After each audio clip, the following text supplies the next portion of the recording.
எல்லா பெருமைகளும் இறைவனுக்கு. நம் அனைவர் மீதும் இறைவன் புறத்திலிருந்து அமைதியும் சமாதானமும் நிறைவாக உண்டாகட்டும். இன்றைய தியானம் காலை பிரார்த்தனை. அகிலங்களின் இறைவனே, அனைத்து பெருமைகளும் போற்றுதல்களும் உன் ஒருவனுக்கே உரியது. அனைத்தின் ஆதாரமும் நீ, அனைத்தின் தொடக்கமும் நீ, அனைத்தின் முடிவுகளும் உன்னிடமே. உன்னுடைய அருட்கொடையாம் இந்த நாளை உன்னுடைய திருப்பெயரால் நான் தொடங்குகின்றேன். எனது அறிவின் மற்றும் அறியாமையின் தீங்குகளிலிருந்து உன்னிடமே நான் பாதுகாவல் வேண்டுகின்றேன். எனது பெருமை மற்றும் பொறாமையின் தீங்குகளிலிருந்து உன்னிடமே நான் பாதுகாவல் வேண்டுகின்றேன். உலகத்தின் பொருள் மயக்கங்களும் என் மன இச்சைகளின் கெட்ட நோக்கங்களும் உன்னுடைய பொருத்தத்தை விட்டும் என்னை விலக்கிவிடாமல் இருக்க உன்னிடமே உறுதியாக நான் பாதுகாவல் வேண்டுகின்றேன். இன்னும் எனது தவறுகள் மற்றும் பாவங்களுக்காக உன்னிடமே நான் மன்னிப்பை வேண்டுகின்றேன். மன்னிப்பவனே, என்னை மன்னிப்பாயாக. நேர் வழியில் என்னை நிலைத்திருக்கச் செய்வாயாக. உன்னுடைய அருளை கொண்டும் கருணையை கொண்டும் உன்புறமிருந்து நற்குணங்களை கொண்டும் ஞானங்களை கொண்டும் என்றென்றும் என்னை நீ வழி நடத்துவாயாக. நீ என்னுடன் எப்போதும் இருந்து கொண்டிருப்பதை என்னை எப்போதும் உணர்ந்திருக்கச் செய்வாயாக. எனது எண்ணங்களிலும் பார்வையிலும் பேச்சுக்களிலும் செயல்களிலும் பொறுமையை கொண்டும் நன்மைகளை கொண்டும் எனக்கு வழிகாட்டுவாயாக. எனக்காக நீ நாடியிருக்கும் நன்மைகளை தவறாது நான் அடைந்து கொள்ள எனக்கு நீ உதவி செய்வாயாக. நீயே என் இறைவன், நீயே என்னுடைய பொறுப்பாளன், நீயே என் இறைஞ்சுதலை செவியேற்பவன். செவியேற்பவனே, படைப்பாளனே, புதிய படைப்பாக என்னை ஆக்கி தருவாயாக. புதிய வாழ்க்கையில் என்னை வாழ வைப்பாயாக. அமைதியும் சமாதானமும் ஆரோக்கியமும் ஞானங்களும் நன்மைகளும் மேன்மைகளும் குளிர்ச்சியும் கதகதப்பும் சோலைகளும் நீரோடைகளும் தூய உணவுகளும் உறவுகளும் நிறைந்த புத்தம் புதிய வாழ்க்கையை உன்னை கொண்டு நான் விரும்புகின்றேன். விருப்பங்களை அளிப்பவனே, ஏற்றுக்கொண்டேன் இறைவனே. புதிய வாழ்க்கையில் என்னை வாழச் செய்வாயாக. புதிய படைப்பாய் என்னை ஆக்கி தருவாயாக. உன்னுடைய அருட்கொடையாம் இந்த நாளை உன்னுடைய திருப்பெயரால் நான் தொடங்குகின்றேன். பெருமைகளும் புகழ்களும் உன் ஒருவனுக்கு.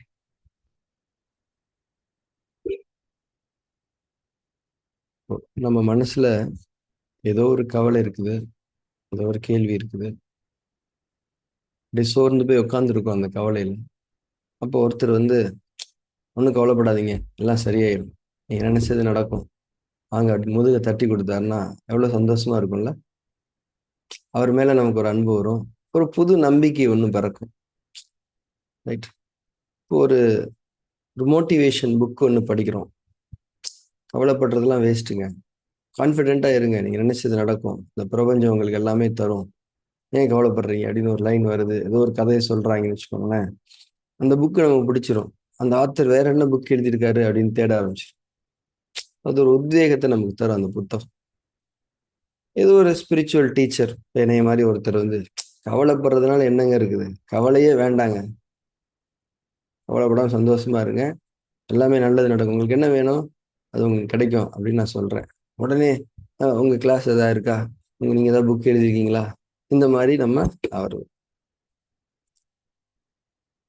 இப்போ நம்முடைய உள்ளத்திலையும் இதே விஷயம் இருக்குது. கவலைப்படாதீங்க, கவலைப்படுறதுனால ஒன்றும் நடக்காது, நீங்க நினைச்சது நாளைக்கு நடக்கும். என்னென்ன விருப்பங்கள் உங்க மனசுல இருக்கின்றது நம்ம உள்ளத்துல இருக்குது. சரியா? உங்க உள்ளத்துல இருக்கிற ஒரு விஷயத்த, ஒரு விருப்பத்தை தான் அந்த முதுகுல தட்டி கொடுத்தவர் நினைவுபடுத்தினாரு. அந்த மோட்டிவேஷன் புக் நினைவுபடுத்துச்சு, அந்த ஸ்பிரிச்சுவல் டீச்சர் நினைவுபடுத்தினார். ஆனா உள்ளத்துல அது டிஃபால்ட்டா இருக்குது, அதை நம்ம மறந்துட்டோம். அந்த தட்டி கொடுத்தவரை விட, மோட்டிவேஷனல் புக்கை விட, ஸ்பிரிச்சுவல் டீச்சரை விட உங்க மனசுல இருக்கிற அந்த விருப்பம் தான் உயர்வானது, பவர்ஃபுல். உங்க விருப்பத்தை படைச்சு கொடுக்கறதுக்கான பொட்டன்ஷியல் அந்த விருப்பத்துக்கு தான் இருக்குது. அந்த விருப்பத்தை இறைவன் உங்களுக்கு கொடுத்துட்டான். ஆனா மனிதர்கள் ஆகிய நாம அந்த இறைவன் கொடுத்த அந்த விருப்பத்தை மதிக்க மாட்டோம். அந்த தட்டி கொடுத்தவரை பெருசா பார்ப்போம். அந்த மோட்டிவேஷனல் புக்க பெருசா பார்ப்போம். அந்த ஸ்பிரிச்சுவல் டீச்சரை பெருசா பார்ப்போம்.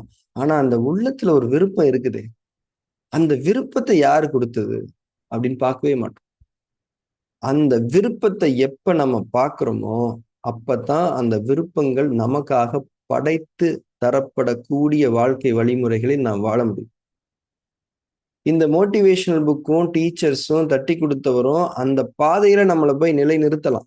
ஆனா பயணத்துக்கு அவங்க உதவ மாட்டாங்க.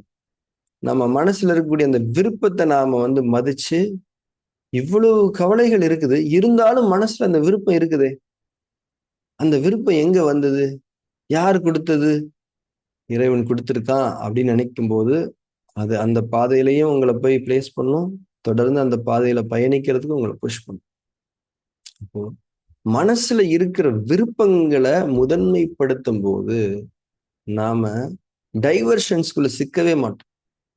ஆக்சுவலி மனசுல இருக்கக்கூடிய அந்த விருப்பங்களுக்கு இந்த மோட்டிவேஷனல் புக்கையும், டீச்சர்ஸையும், மற்ற மனிதர்களையும் மனசுல இருக்க விருப்பங்களை விட பெருசா பார்க்கிறதுங்கிறது ஒரு வகையில இறைவனுக்கு இணை வைக்கக்கூடிய ஒரு செயல். உள்ளத்துல இருக்கக்கூடிய விருப்பம் எவ்வளவு உயர்வானதுன்னு நம்ம உணர்ந்துக்கணும். இறைவனுக்கு நெருக்கமா ஆகிறதுக்கான ஒரு வழி இதுதான். அதாவது நீங்க யாரும் உங்களுக்கு எந்த அட்வைஸும் பண்ணல, எந்த புக்கும் படிக்கல, எந்த கிளாஸ்க்கும் நீங்க போல, கவலையா இருக்கிறீங்க. அந்த கவலை பெருசா இருக்குது. ஆனா கொஞ்சம் அமைதியா கண்ணை மூடி உட்கார்ந்து உள்ள போனீங்கன்னா, அந்த கவலை வேணாம், இது வேணும், நன்மைகள் வேணும், லேசாகணும் அப்படிங்கிற விருப்பமும் இருக்குது. எந்த ஒரு சூழ்நிலையிலையுமே நம்ம மனசுல 2 விஷயங்கள் இருக்கும். வேணாம், வேணும். கெட்டது வேணாம், தீமைகள் வேணாம், நன்மை வேணும், லேசானது வேணும். எந்த சூழ்நிலையிலையுமே இது இருக்கும். சிச்சுவேஷன் எவ்வளவு வொர்ஸ்டா இருக்கட்டும். நன்மை வேணும், சுகம் வேணும், லேசானது வேணும்ன்ற விருப்பம் இருந்துகிட்டே இருக்கும். அந்த விருப்பத்தின் மேல நம்ம கவனத்தை செலுத்தி அப்படியே அந்த விருப்பத்தோட இருந்தோம் அப்படின்னா, அந்த விருப்பங்கள் உயிர் பெறும். நம்முடைய கவனம்தான் விருப்பங்களை உயிர் பெற வைக்கும். ஏன்னா, இப்ப நான் ஹலோ சார் கை குடுக்குறேன். நீங்களும் கை குடுத்தா தானே நான் கொஞ்ச நேரம் கை குடுத்துட்டு இருப்பேன் உங்களுக்கு. நீங்க கையே குடுக்கலன்னா என்ன பண்ணுவேன்? எனக்கு கை வலிக்குமா இல்லையா? நான் கைய எடுத்துருவேன். ஆனா இறைவன் கை எடுக்க மாட்டான். விருப்பங்கள் எப்பயுமே இருந்துகிட்டே தான் இருக்கும். நீங்க அந்த விருப்பங்களுக்கு ரெஸ்பான்ஸ் பண்ற வரைக்கும் அது இருந்துகிட்டே தான் இருக்கும். அப்போ உள்ளத்தின் விருப்பங்கள் வார்த்தைகளை விட, மனிதர்களின் வார்த்தைகளை விட, எழுத்துக்களை விட, ஒரு ஆசிரியருடைய பேச்சுக்களை விட உயர்வானது, மேன்மையான. ஏன்னா அது இறைவனுடையது.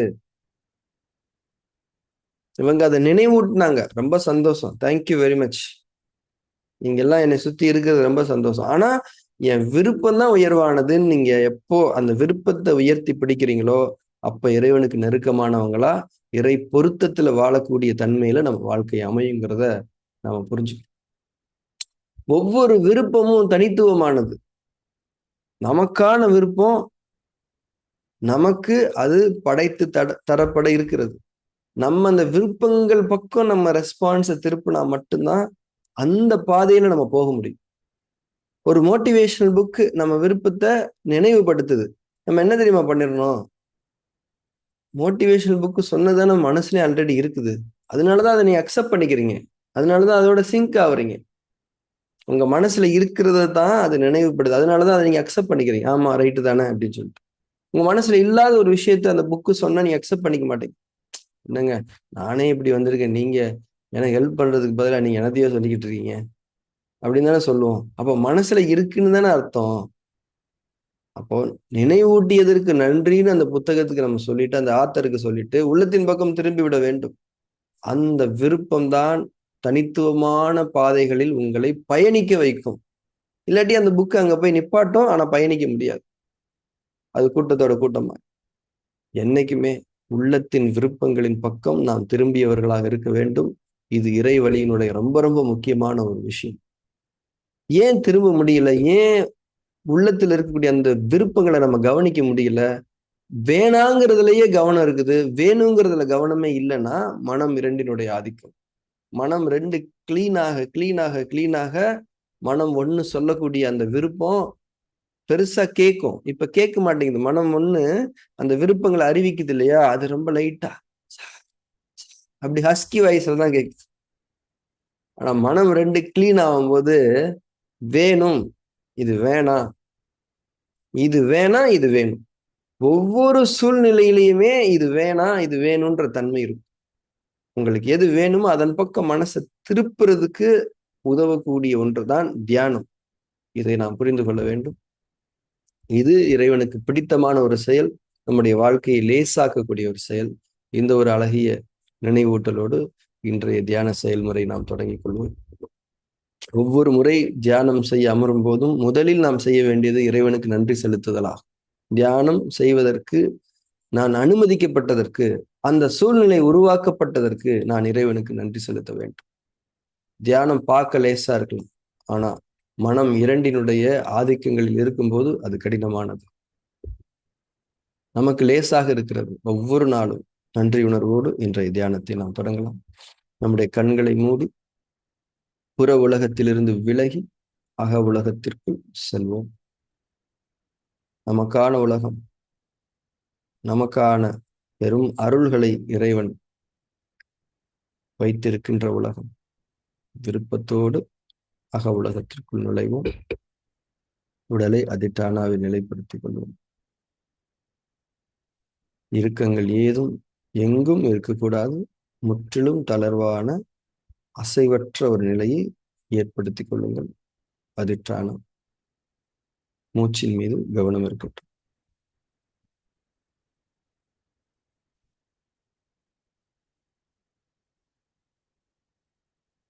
இயல்பான மூச்சோட்டம், இயல்பான உள்மூச்சு, இயல்பான வெளிமூச்சு.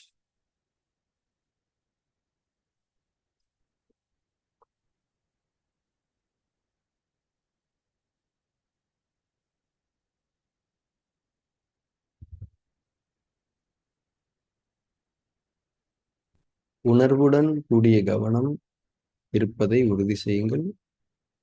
மூச்சு நமக்கு கொடுக்கப்படுகிறது, நாம் பெற்றுக் கொள்ளுகின்றோம். இது வெறும் மூச்சு அல்ல, இறைவனுடைய அருள். நமக்கானது, நமக்காகவே பிரத்யேகமாக படைக்கப்பட்ட இறைவனுடைய உயிராற்றல், நமக்கான உயிராற்றல். அகிலங்களின் சக்தி திரட்சியை நாம் இப்போது பெற்றுக் கொண்டிருக்கின்றோம். உயிரோட்டம் நமக்கு வழங்கப்பட்டு கொண்டிருக்கிறது. இந்த உணர்வு தான் ஒவ்வொரு உள்மூச்சிலும் கவனத்தோடு இணைந்திருக்க வேண்டும்.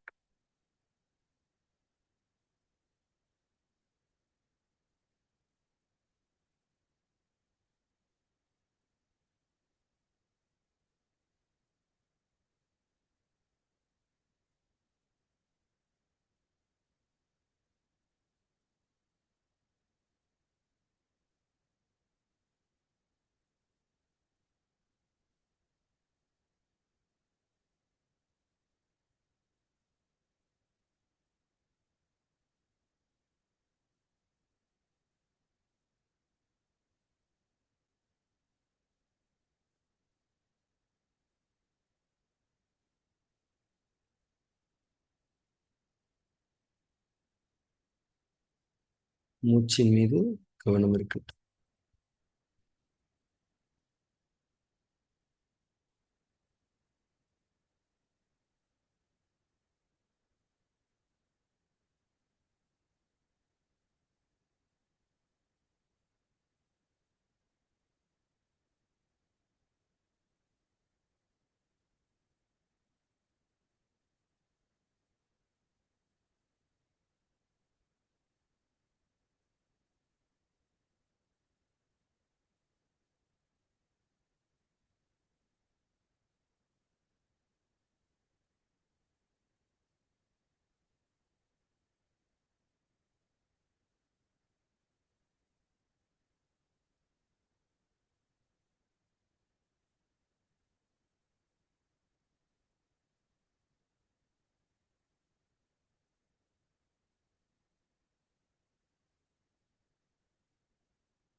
எனக்காக பிரத்யேகமாக படைக்கப்பட்ட உயிரோட்டத்தை மூச்சின் மூலம் நான் பெற்றுக்கொள்கின்றேன் என்ற உணர்வு ஒவ்வொரு உள்மூச்சின் மீதான கவனத்துடனும் இருக்க வேண்டும்.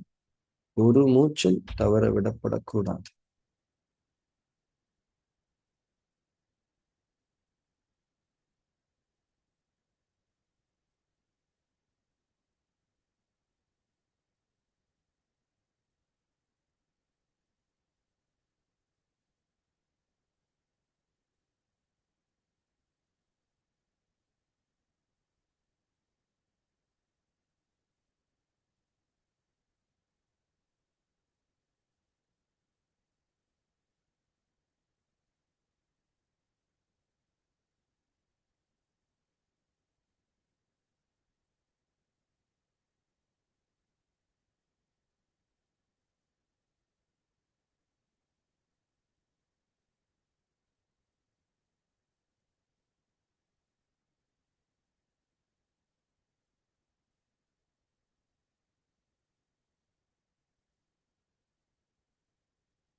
இப்போ நம்ம ஃபார்ம் 3 ப்ராக்டிஸ் பண்ண ஆரம்பிக்கலாம்.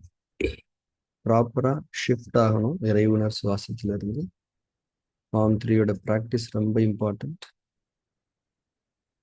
உணர்வுகளிலிருந்தும் கவனங்களிலிருந்தும் தளர வேண்டும். உங்கள் மனதிலும் உடலிலும் நிகழக்கூடிய அத்தனை நிகழ்வுகளிலிருந்தும் விலகி இருக்க வேண்டும். ஒரு பார்வையாளரை போல. அதுக்கு எனக்கு எந்த சம்பந்தமும் இல்லைங்கிற மாதிரி நம்ம விலகி இருக்கணும். சாட்சி பாவனைய நம்ம ப்ராப்பரா வெளிப்படுத்தணும். இப்பதான் அந்த நுட்பம் செயல்படும். மனம் இரண்டின் பதிவுகள் பலமிழக்கக்கூடிய அந்த நுட்பம் செயல்பட வேண்டும். மனம் எந்த விதமான எண்ணங்களை வெளிப்படுத்தினாலும் வெளிப்படுத்தட்டும். அதை அப்படியே நீங்கள் பார்த்து வாருங்கள். உடல்ல என்ன ஒரு மாதிரி ஒரு சென்சேஷன் வந்தாலும் வரட்டும். அதை எதுவுமே அட்ரஸ் பண்ணாதீங்க. தூக்கம் வரட்டும், பிளாங்க்னஸ், வெறுமை தன்மை இருக்கட்டும், மூச்சு கவனிக்கப்படட்டும், வெளியில என்ன மாதிரி சவுண்டு கேட்கட்டும். எது நடந்தாலும் அதுக்கும் எனக்கு எந்த சம்மந்தம் இல்லை. அந்த நிகழ்வை நான் ஆதரிக்கவும் இல்லை, எதிர்க்கவும் இல்லை. இது பாட்டுக்கு நடக்குது, நான் பாட்டுக்கு உட்காந்துருக்கேன். இதுதான் சாட்சி பாவனை. சாட்சி பாவனையில் நிலைத்திருக்கலாம்.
லேட்டானாவிலிருந்து தளர்ந்து கொள்ளும். தியானத்தில் தொடர்ந்து இருக்கலாம்.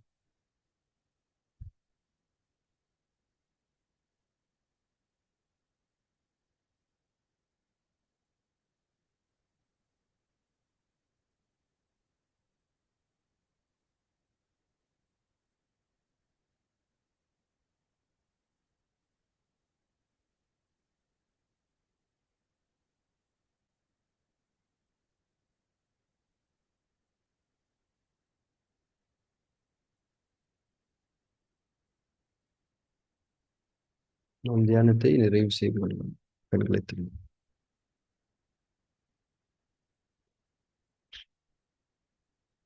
நம்ம மனசுல எந்த சூழ்நிலையிலையும் வேணும், வேணாம் அப்படிங்கிற 2 விஷயங்கள் இருக்கும். நன்மை வேணும், தீமை வேணாம் அப்படிங்கிற அந்த 2 விஷயம். நம்மளால ஏன் நமக்கு என்ன வேணாமோ அதையே தான் திங்க் பண்ண முடியுது? என்ன வேணுமோ அத திங்க் பண்ண முடியலன்னா, நாம ரொம்ப லாஜிக்கலா திங்க் பண்ணக்கூடியவங்களா இருக்கோம். அது நம்ம அறிவ கொண்டு தான் நம்ம வாழ்க்கை அப்படிங்கிற மாரியான ஒரு மைண்ட் செட்ல நம்ம இருக்கோம். இப்போ நம்ம மனசு கரப்ட்டா இருக்கும்போது, நமக்கு என்ன வேணாமோ அதத்தான் இது நடந்துருமோன்னு நெனைக்கிறோம். ஏன்னா, நம்மளால அதான் முடியும். நம்மளால நமக்கானத எடுத்துக்க தான் முடியும். அதனால தான் நம்ம அதுல இயல்பாவே மனச செலுத்துறோம். ஆனா இறைவன் நம்மள ஞானங்கள கொண்டு வாழ வச்சுக்கிட்டு இருக்கான். அறிவுக்கு எல்லை இருக்குது. அந்த எல்லையில தான் நம்ம கவலைப்படுறோம். அறிவோட இயலாமையில தான் நம்ம கவலைப்படுவோம். அந்த இயலாமை எப்பயுமே வரும். அறிவுக்கு ஒரு எல்லை இருக்கு. ஆனா ஞானங்களுக்கு எல்லை கிடையாது. அதனால ஞானங்கள்ல வாழும்போது கவலை கிடையாது. அப்போ நம்ம மனசுல ஒரு கவலை இருக்குது. இந்த கவலை நீங்கணும்னு நினைக்கிறது ஞானங்கள்ல வாழ்றதுக்கான வழி. அந்த கவலை போகாது, இது பெருசாகும்னு நினைக்கிறது அறிவை கொண்டு வாழ்வதற்கான வழி. நாம் அறிவை கொண்டு வாழக்கூடிய மனிதர்களாக இருக்கிற பட்சத்தில், நமக்கு எது வேண்டாமோ அதைத்தான் நினைப்போம். ஆனால் நாம் வாழவில்லை, நாம் வாழ்விக்கப்பட்டுக் கொண்டிருக்கின்றோம். இறைவன் நம்மளை ஞானங்கள கொண்டு வாழ வச்சுக்கிட்டு இருக்காங்கும்போது, நமக்கு எது வேணுமோ அதன் பக்கம் திரும்பிரும். ஸோ இது ரொம்ப முக்கியமான நிலைப்பாடு. நம்ம வாழ்க்கை எந்த திசையில பயணிக்குதுன்றத நாம தீர்மானிச்சுக்கணும். இது ரொம்ப ரொம்ப முக்கியமானது. அதனால எப்பயுமே ஒரு டெஸ்ட் மாரி நீங்க பண்ணி பாருங்களேன். இப்போ உங்க மனசுல இப்போ ஒரு கேள்வி கேளுங்க. 2 இருக்கும். இது வேணும், இது வேணான்னு. ஆனா இயல்பாவே நம்ம லாஜிக்கல் மைண்டு எது வேணாமோ அது நடந்துட்டா, இது அப்படி ஆயிட்டா, அவனுக்கெல்லாம் நடந்திருக்கேன். அவன் அறிவை கொண்டு வாழ்ந்துகிட்டு இருக்கான். அவனுக்கு நடக்கத்தான் செய்யும். நீங்களும் அறிவை கொண்டு வாழ்ந்தீங்க, அது உங்களுக்கும் நடக்கத்தான் செய்யும். ஞானங்களை கொண்டு இறைவனுடைய அழைப்பு இறைவனுக்காக போக மாட்டேங்க. இறைவனை நம்பி போக மாட்டோமா நம்ம? ஒரு குழந்தை போகும். அம்மா எங்க கூப்பிட்டாலும் போகுமா இல்லையா? ஆனா நம்ம வயசாயிடுச்சு கொஞ்சம் வயசானோடனே அம்மா சொல்றது அப்பா சொல்றது கேட்கும். உனக்கு ஒண்ணும் தெரியாதுன்றுவோம். ஏய், நான் தாண்டா உன்னைய பெத்தேன், உன்னைய வளர்த்தேன். எனக்கு அப்ப என்னன்னா, இந்த மைண்ட் 2 உடைய ஆதிக்க நிலை என்னெல்லாம் செய்யுன்றத நம்ம உணர்ந்துக்கணும். அதனாலதான் ஃபார்ம் 3க்கு அவ்வளவு இம்பார்ட்டன்ஸ் குடுத்துக்கிட்டே இருக்கிறோம். காலங்காலமா. ஏன்னா மனம் 2 நம்மள அறிவின் பக்கம் அழைத்துச்சு. அறிவின் பக்கம் போறது தப்பானா தப்பில்ல. ஆனா எல்லா நேரங்களும் அறிவு நம்மள கைவிட்டுரும் என்னைக்குமே. ஞானங்கள் நம்மள கைவிடாது. அதாவது ஞானங்களுக்கு கீழ அறிவ வச்சு நம்ம வாழ்ந்துக்கலாம்.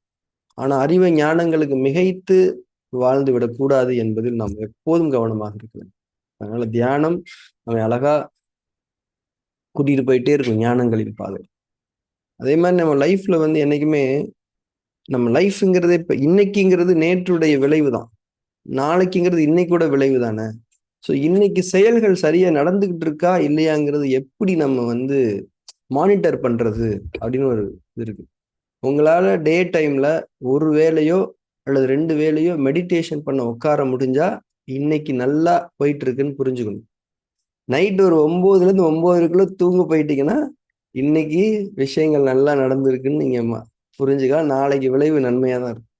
ஆனா அது 2ம் நடக்கலன்னு வச்சுக்கோங்களேன், இன்னைக்கு தப்பா இருக்கு. தப்பான செயலை நீங்க செஞ்சிட்டீங்க. நாளைக்கு கண்டிப்பா ஏதாவது ஒரு தப்பான விஷயம். அதனால இந்த தியானம் பண்றதுக்கு உட்கார்றதும், நைட்டு சீக்கிரமா தூங்கிறதும் தான் மானிட்டர் பண்றதுக்கான வழிமுறை. அது 2யும் நீங்க நிறைவேத்திட்டீங்கன்னா குட். நிறைவேத்தலைன்னா செயலுக்கு விளைவு உண்டு என்பதை நாம் புரிந்து கொள்ள வேண்டும். Thank you very much. அடுத்த தியான வகுப்பில் நாம் சந்திக்கலாம். Have a good day.